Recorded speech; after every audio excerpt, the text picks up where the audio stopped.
Selamat malam guys. Jadi di sini saya akan mempresentasi apa itu partisipasi politik. Jadi di sini saya akan memperkenalkan nama dulu. Jadi nama saya Sukrianto Yusuf dari jurusan komunikasi. Nah, apa itu partisipasi politik? Jadi partisipasi politik itu adalah kegiatan warga negara yang bertindak sebagai pribadi-pribadi yang dimaksud untuk mempengaruhi pembuatan keputusan oleh pemerintah. Partisipasi bisa bersifat individual atau kolektif, terorganisir atau spontan, mantap, sporadis, secara damai atau dengan kekerasan, legal atau ilegal, efektif atau tidak efektif. Ada juga 5 kriteria partisipasi politik. Jadi yang pertama itu menyangkut kegiatan-kegiatan yang dapat diamati dan bukan sikap atau orientasi. Jadi partisipasi politik hanya berhubungan dengan hal yang bersifat objektif dan bukan subjektif. Yang kedua, kegiatan politik warga negara bisa atau orang perorangan sebagai warga negara bisa yang dilaksanakan secara langsung maupun tidak langsung. Yang ketiga, kegiatan tersebut bertujuan untuk mempengaruhi pengambilan keputusan pemerintah baik berupa bujukan atau dalam bentuk tekanan, bahkan penolakan juga terhadap keberadaan figur para pelaku politik dan pemerintah. Yang keempat, kegiatan tersebut diarahkan kepada upaya mempengaruhi pemerintah tanpa peduli efek yang akan timbul, gagal ataupun berhasil. Yang kelima, kegiatan yang dilakukan dapat melalui prosedur yang wajar dan tanpa kekerasan, maupun yang cara yang di luar prosedur yang wajar dan berupa kekerasan.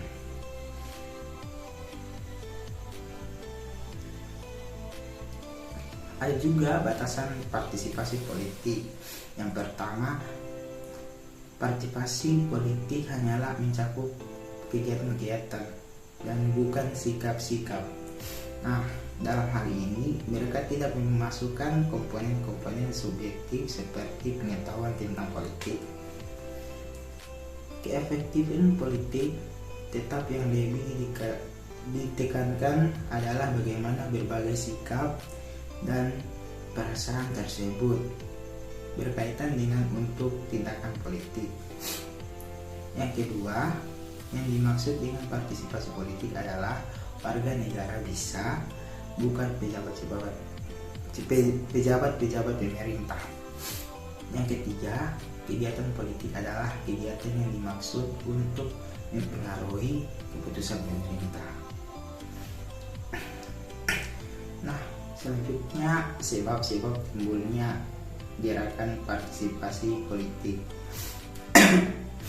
Yang pertama itu modernisasi. Yang ketiga, mempengaruhi kaum intelektual dan komunikasi masa modern. Yang terakhir, keterlibatan pemerintah yang meluas dalam urusan sosial, ekonomi, dan kebudayaan. Nah, selanjutnya tipologi partisipasi politik. Jadi yang pertama itu partisipasi aktif.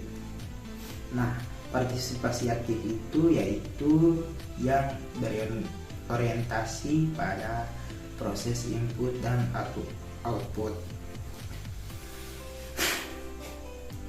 Yang kedua, partisipasi pasif, yaitu partisipasi yang berorientasi hanyalah pada output.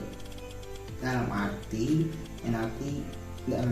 hanya menaati peraturan pemerintah, menerima dan melakukan saja setiap keputusan pemerintah.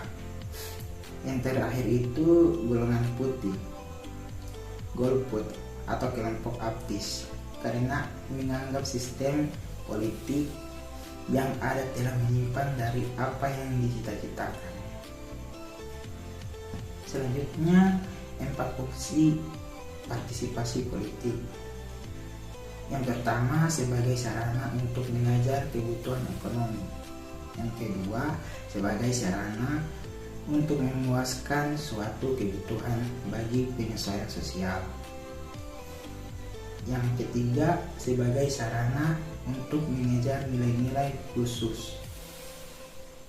Nah, yang terakhir, sebagai sarana untuk memenuhi kebutuhan alam bawah sadar dan kebutuhan fisiologi tertentu, yakni bahwa keterlibatan dalam bidang politik untuk memenuhi kebutuhan alam bawah sadar dan kebutuhan fisiologi tertentu.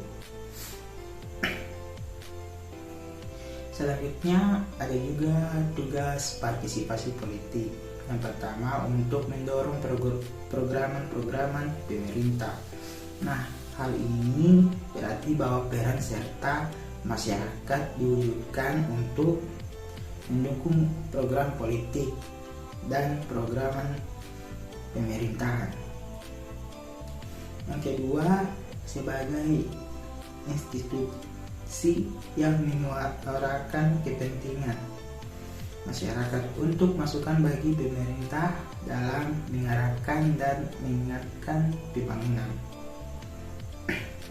Yang terakhir itu sebagai sarana untuk memberikan masukan, saran dan kritik terhadap pemerintah dalam perencanaan dan pelaksanaan program-program pembangunan. Oke, yang terakhir itu faktor pendorong partisipasi politik. Jadi yang pertama itu faktor pendorong partisipasi politik itu yaitu adanya kebebasan berkompetisi di segala bidang termasuk di bidang politik. Nah, yang kedua adanya kenyataan berpolitik secara luas dan terbuka. Yang ketiga adanya keleluasaan untuk mengorganisasi diri sehingga organisasi masyarakat dan partai politik dapat tumbuh dengan subur. Yang keempat adanya penyebaran sumber daya politik dalam masyarakat yang berupa kekayaan dan dalam masyarakat. Yang kelima, adanya distribusi kekuasaan di kalangan masyarakat sehingga tercipta suatu pertimbangan kekuatan. Jadi inilah presentasi apa itu partisipasi politik. Jadi inilah saya bahas, tidak semuanya, cuma beberapa yang saya tahu itu untuk presentasi apa itu partisipasi politik. Jadi yang ingin bertanya silakan berkomentar di kolom komentar YouTube, nanti saya akan jawab. Oke, baik, dan itulah presentasi saya malam ini. Jadi terima kasih. Assalamualaikum warahmatullahi wabarakatuh.